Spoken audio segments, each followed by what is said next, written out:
ஆன்மீக அன்பர்களுக்கும் தமிழ் நெஞ்சங்களுக்கும் வணக்கம். மீண்டும் ஆனந்த அருள் பதிவில் உங்களை சந்திப்பதில் மிக்க மகிழ்ச்சி. இப்போ நம்ம கடந்த பதிவுகளில் பல்வேறு தலைப்புகளில் பற்றி நம்ம பார்த்துக்கிட்டு இருந்தோம். இந்த பதிவில் ஒரு மனிதனுடைய ஆயுள் காலம், அவன் வாழ்க்கை காலம் நீண்ட ஒன்றதாக இருக்கப்பட வேண்டும் என்பதை பற்றி பார்க்குறோம்.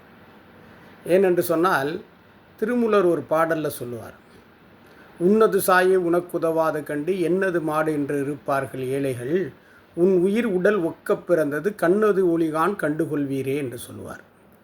அதாவது உன்னது சாயை உனக்குதவாது, உன்னுடைய நிழல் உன்னுடைய கூடவே வரும், ஆனால் அது எந்த வகையிலும் நமக்கு உதவி செய்யாது. அதை போலத்தான் என்னது மாடு என்று இருப்பார்கள் ஏழைகள். அதாவது இந்த செல்வமெல்லாம் இந்த உலகமெல்லாம் நமக்கு சொந்தமானது என்று நினைக்கக்கூடியவர் ஏழையானவர். உன் உயிர் உடல் ஒக்கப் பிறந்தது கண்ணதி ஒளிகான் கண்டுகொள்வீரே என்று சொல்வார். அதாவது இந்த உடலும் உயிரும் ஒன்றா வந்தது, ஆனால் இந்த உடலில் இருந்து உயிர் போய்விட்டால் இந்த உடலுக்கு இங்கே வேலை இல்லை.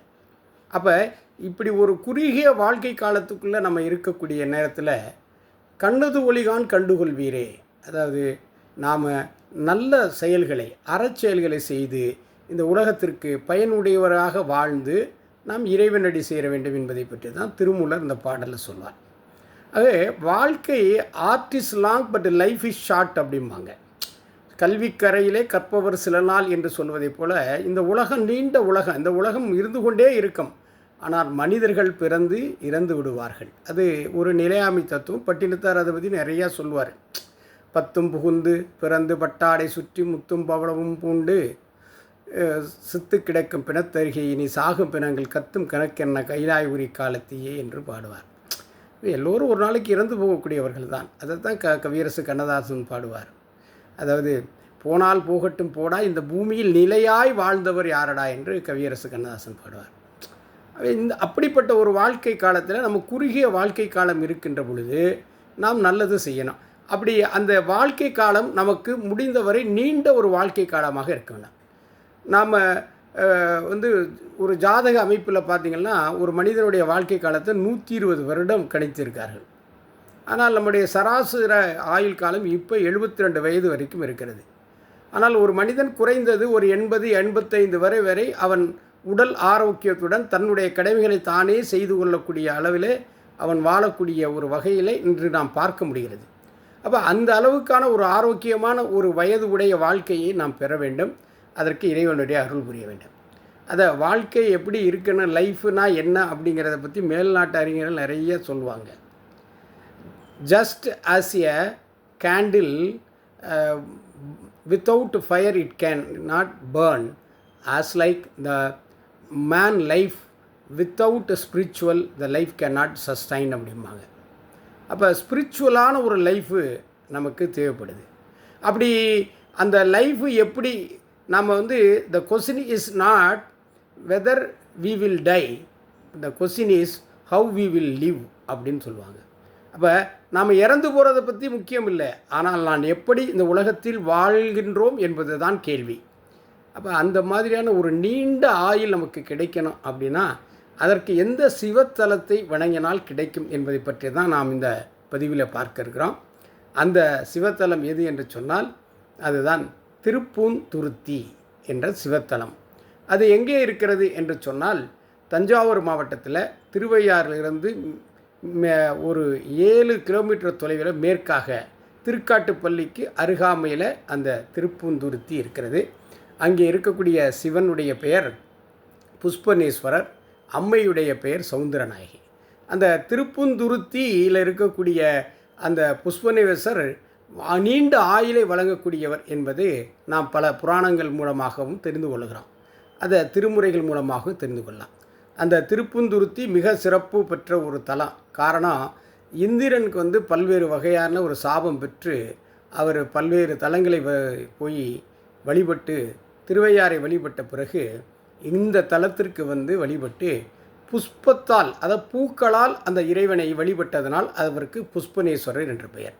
திருப்பூந்துருத்தி என்று அந்த பெயரும் அதற்கு பூவால் வழிபட்டதனால் வந்ததா என்றும், இன்னொன்று க அகத்திய முனிவர் காவேரியை தன்னுடைய கமண்டலத்தை அடக்கி வைத்திருந்த பொழுது அது காக்கையால் தட்டிவிடப்பட்டு காவேரியை பொன்னி நதியாக வந்து அந்த பகுதி தஞ்சை முழுவதும் சூழ்ந்து இருக்கின்ற பொழுது ஒரு ஆலமரம் இருந்தது. அந்த ஆலமரத்துக்கு இடையிலே அதனுடைய எக்கல் அடிக்கப்பட்டு அந்த மணல் பரப்பு வெறும் அப்படியே மென்மையாக பூ போன்று இருந்ததனால் அந்த இடத்தை பூந்துருத்தி என்று அழைக்கப்பட்டு அந்த இடத்துல சிவாலயம் ஏற்படுத்தப்பட்டது.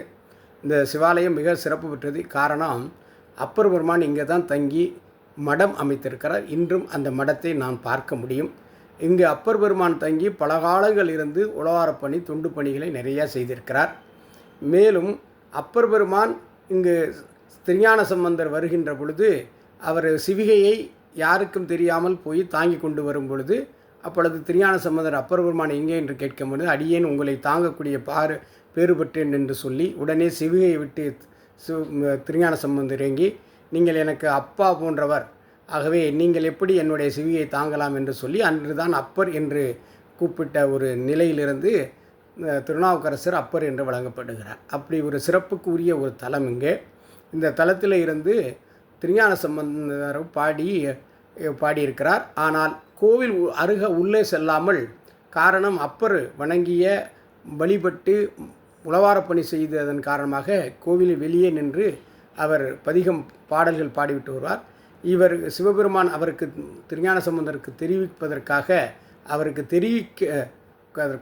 நந்தி விலகி அவர் காட்சியளிப்பார். அப்படி சிறப்புக்குரிய இந்த தலம். அப்பர் பெருமான் பலகாலம் இங்கே இருந்து பல்வேறு வகையான திருப்பதிகங்களை இங்கே பாடியிருக்கிறார். அதில் பலதரப்பட்ட பதிகங்கள், குறிப்பாக பார்த்திங்கன்னா திரு அங்கமாலை, காலபாச திருக்குறுக்கை, இப்படி பல்வேறு பாடல்களை இங்கிருந்து அவர் பாடியிருக்கிறார். இந்த புஷ்பவனேஸ்வரை நாம் வணங்குகின்ற பொழுது நீண்ட ஆயுள் நமக்கு கிடைக்கும் என்பது திண்ணம். அதற்கு என்ன திருமுறை சான்று இருக்குது என்று சொன்னால் அப்பருடைய பாடல் காலபாச திருக்குறுகை. அதில் ஒரு 2 பாடலை நான் இந்த இடத்துல சொல்கிறேன்.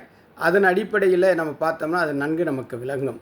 ஒன்றும் கண்டுகொள்ள அறியானை கனிவித்தல், பண்டு நான் செய்த பாலிமை கேட்டீரேல், கொண்டபாணி கொடுகொட்டி தாளமும் கை கொண்ட தொண்டரை துன்னிலும் சூழலே என்று பாடுறார். அதாவது என்னென்னா, சிவனடியார்களாக இருக்கிறவர்கள்கிட்ட யமனுடைய தூதர்கள் சூழக்கூடாது என்பதைத்தான் இந்த பாடலில் சொல்கிறார். கண்டுகொள்ள அறியானை, ஒரு சிவபெருமானை யாராலையும் பார்க்க முடியாது, பார்ப்பதற்கு அறியானவன் கனிவித்து பண்டு செய்த பாலிமை கேட்டீர்கள். அது மாதிரி தொண்டு செய்யக்கூடிய தொண்டர்களை துன்னிலும் சூழாதே என்று சொல்கிறார். அடுத்த ஒரு பாடலில் நீங்கள் மிக அழகாக பார்க்கலாம். ஏன்னா நீண்ட ஆயுள் கொடுக்கணும்னா யமன் நம்மளை அணுகக்கூடாது. அதை தான் யமன் தொண்டரை மட்டுமல்ல, அந்த தொண்டர்களுக்கு யாரெல்லாம் உதவி செய்கிறார்களோ அவர்களை கூட அந்த யமன் தூதர்கள் அணுகக்கூடாது என்பதைத்தான் இந்த பதிகத்தில் அப்பர் பெருமான் சொல்கிறாரு.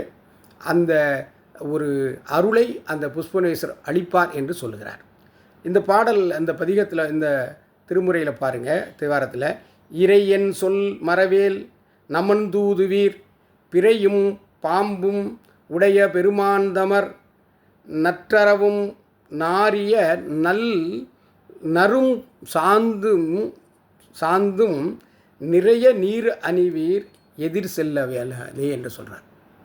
அதாவது நல்ல வாசனை திரவியங்களை உடலில் நாம் பூசிக்கொள்வதை விட இறைவனுக்கு வணங்கக்கூடிய திருநீர் அணிந்தக்கூடிய அடியார்கள் எதிரில் நமன் தூதர்கள் செல்லக்கூடாது என்பதை பற்றி தான் அப்பர் பெருமான் இந்த பாடலில் பாடுறார். அப்போ இந்த பாடலேருந்து நமக்கு என்ன ஒரு சான்றாக தெரியுது என்றால், புஷ்பவனேஸ்வர் திருப்பந்துருத்தியில் இருக்கிற புஷ்பவனேஸ்வரை நம்ம வணங்குகின்ற பொழுது யமன் தூதர்கள் நம்மளை அணுக மாட்டார்கள், நீண்ட ஆயுள் பெற முடியும் என்பதை இந்த சான்றாக இது தெரியுது. அது மட்டும் இல்லை, அப்பர் பெருமான் அங்கே தான் திரு அங்கமாலையை பாடுறார். தலையிலிருந்து கால் வரைக்கும் உடல் உறுப்புகள் நன்கு இருக்கின்ற பொழுது தான் நீண்ட ஆயுள் பெற முடியும். அதை அப்பர் பெருமான் திரு அங்கமாலையாக பதிகமாக பாடுறார். அதுதான் தலையே வணங்காய் தலைமாலை தனக்கணிந்து தலையாலே பலிதேறும் தலைவனை தலையே நீ வணங்காய் என்று பாடுகிறார். கால்களால் என்ன பயன் என்று சொல்லி பாடுறார். அப்போ காகோரணம் சூலாவிற் கால்களால் என்ன பயன் என்கிறார்.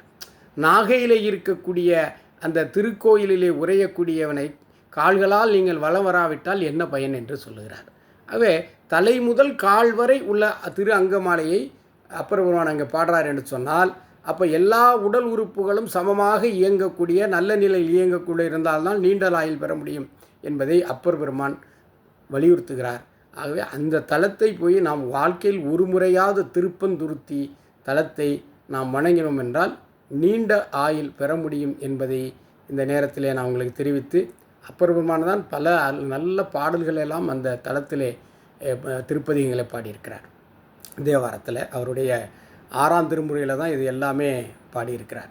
அப்பனும் நீயே அம்மையும் நீயே ஐயனும் நீயே அன்புடைய மாமனும் மாமியும் நீயே என்ற பாடெல்லாம் ஆட்டு வித்தால் ஆரொருவர் ஆடாதாரோ அடங்கு வித்தால் ஆரொருவர் அடங்காதாரோ இப்படி இந்த பாடல்களெல்லாம் அப்பர் பெருமான் அந்த தலத்தில் இருந்து பாடியிருக்கிறார்.